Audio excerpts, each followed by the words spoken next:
Alors voilà, je passe en mode fenêtre.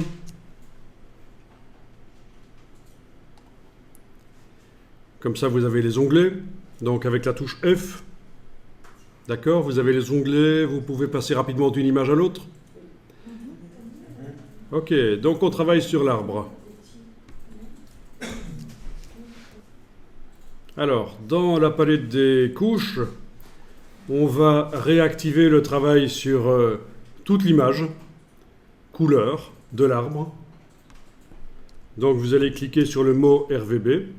Et c'est là que beaucoup de gens cliquent sur cette chose qui, à leurs yeux, est un mot. Eh bien non, grosse révélation ici, un mot c'est avec des lettres et c'est ça. Voilà. Donc je clique sur le mot RVB. Je suis certain qu'il y en a qui auraient cliqué là. C'est systématique. Donc non seulement je visualise les trois couches rouge, vert, bleu, mais en plus je travaille sur elles.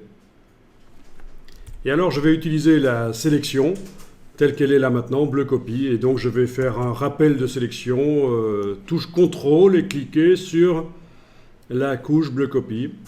Touche commande du Mac, CTRL du PC, on clique dessus à cet endroit-là. Et voilà, les parties claires génèrent une sélection. C'est le principe. Évidemment, ça sélectionne tout l'inverse de ce qu'on voudrait que ça sélectionne. Donc on va faire sélection, intervertir. Et voilà, l'arbre est sélectionné. Ah, donc on n'avait jamais vu le contrôle-clic sur la couche alpha? Pour les tracés, on l'avait vu, mais ça marche aussi pour les couches alpha. Pour les couches de sélection pixel. Bonne question, pourquoi ça s'appelle une couche alpha? C'est un truc qui vient de la 3D notamment et de la vidéo aussi. Dès qu'on veut faire la transparence, on appelle ça l'alpha. Mais pourquoi? Bonne question, j'irai voir ça plus tard. Bien, alors on va déplacer l'arbre vers le décor. Donc, il va falloir prendre l'outil de déplacement de pixels. Oui, parce que beaucoup prennent en fait, gardent l'outil de sélection. Et ça transporterait la sélection. Ce qui peut être intéressant éventuellement. Ben oui, on peut essayer si vous voulez. Garder l'outil de sélection, ça ne va pas transporter l'arbre, ça va transporter la sélection. Mais ça peut être intéressant pour faire des effets graphiques. Donc en fait, avec l'outil de sélection, tu as cliqué dans l'image. Et forcément, ça désélectionne. Il faut faire un CTRL Z pour que ça revienne. Donc, vous positionnez le pointeur dans la zone sélectionnée. Essayez de le faire sur le tronc ici. Parce que vous voyez que là, il y a plein de trous en fait, dans l'arbre. Donc, une fois, en bougeant à peine le pointeur, je sors de la zone sélectionnée. Là aussi, c'est une erreur de débutant. On essaye absolument de prendre l'arbre par ses feuilles et ça foire. Mais prenez-le par le tronc ici. Cliquez, glissez.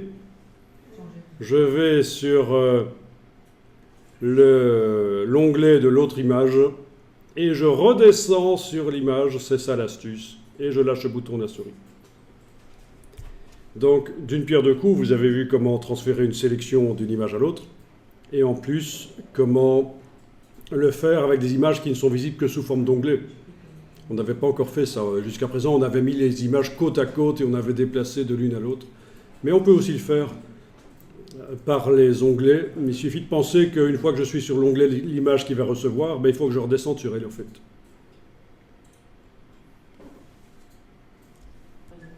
Donc voilà, c'est une erreur de débutant. Quand on veut transporter l'arbre, en fait on transporte la sélection de l'arbre, mais ça peut éventuellement être utile, ça peut être voulu, c'est pour ça que techniquement c'est possible de le faire. Transporter une sélection d'une image à l'autre. Eh bien, à quoi ça peut servir? Eh bien, je pourrais ajouter un calque de réglage au-dessus du calque d'arrière-plan. Un calque de réglage qui va modifier l'intensité lumineuse, par exemple. Alors, allons-y, menu calque. nouveau calque de réglage de type niveau, par exemple. Et la sélection active sur l'image va devenir le masque de fusion du calque automatiquement. C'est comme ça que ça marche. Quand il y a une sélection active sur l'image et qu'on fait un calque de réglage, la sélection devient le masque de fusion du réglage. Donc elle s'en va de l'image sous forme de fourmi et on la retrouve sous forme de pixels dans le masque du calque de réglage.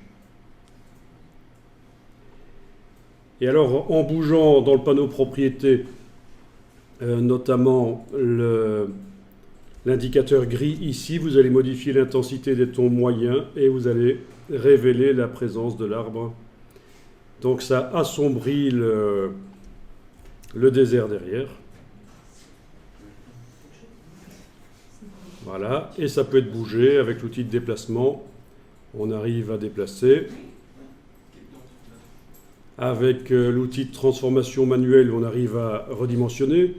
CTRL-T, mais attention, l'image de l'arbre est plus grande que l'image du désert, donc je dois zoomer en arrière.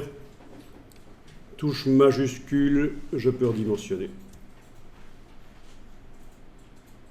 Bon, c'est sympa, éventuellement.